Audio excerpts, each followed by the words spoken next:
Hey guys, so I've made quite a few videos today and it's going to take a little bit to get it all uploaded to Instagram, Facebook, and YouTube, but I want to say I received a message in the midst of the first initial videos I made of the day, and it was a man talking about the church and what he saw with the church when he actually finally came to Christ. And I'm not talking about the true church, I'm talking about the false church. The religious system, which the Bible calls Babylon. I can remember so many stories, but I just want to tell a story here. And I'm going to do a segment on religious narcissists and what those really are.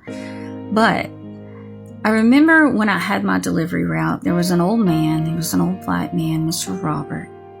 And I love Mr. Robert. He had such a good heart. And he was a faithful tither. He was on subsidy. He was on disability. He had been hit by a car and drug 125 feet under the vehicle. He refused to give up, and he could hardly walk, and it might take him 30 minutes to answer the door when you rang the bell. But he refused to be in a walker because he said God had told him not to give up. And he wasn't going to be in a chair. He was going to walk as long as God could allow him to walk. And I remember he was trying to help his 20-something-year-old son, and he had run all Mr. Robert's bills up, and Mr. Robert had to ask him to leave. And when he did, he came to me and he said, "Amanda, I need you to pray for me." He said, "I don't know what to do." He said, "I tithe faithfully to my church, but when I tried to approach my pastor to ask him for help, he told me don't ask him for money." I knew of his pastor, and I knew he rode around town in a brand new Cadillac, dressing fancy and looking fancy and smelling fancy and thinking he was fancy.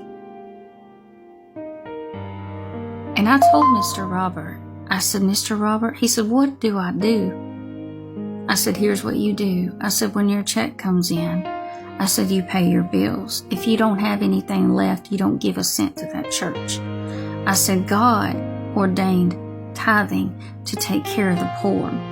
I have people who send me tithe, not very many people, and it's not very much, but I'm faithful with what they give me to make sure that it goes to somebody who's in need, somebody who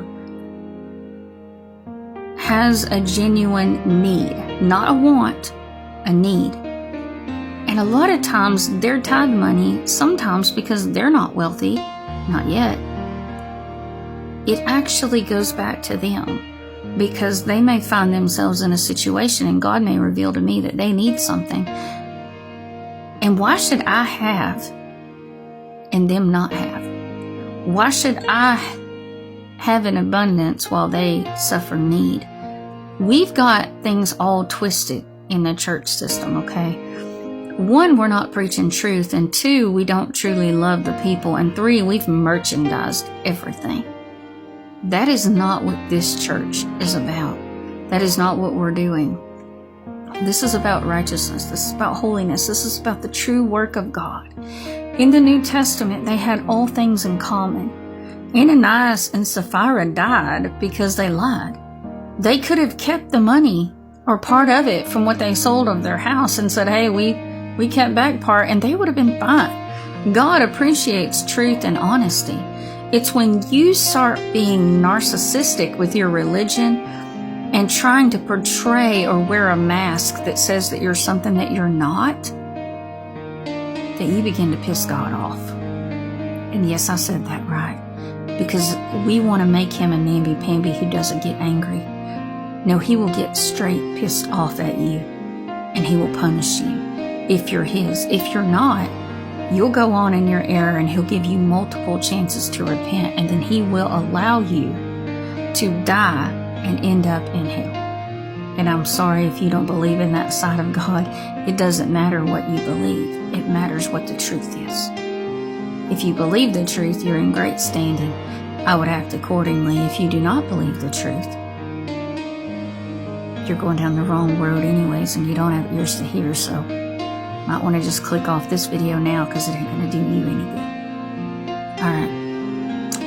I love you with the pure love of Christ, not with a deceptive love, not with a love that's driven by motive.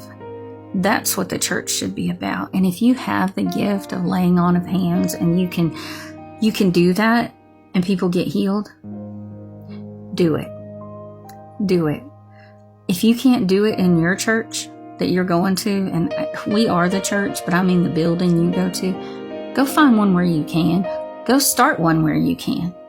God's raising up His children to have true ministries that are after Christ, that are not these false ministries that are trying to merchandise the kingdom of God. That's not what we're here for. That's not what a true minister is. A true minister is a servant of the people. All right, I just wanted to share that with y'all. I'll get it off my chest. I got a couple more videos to make.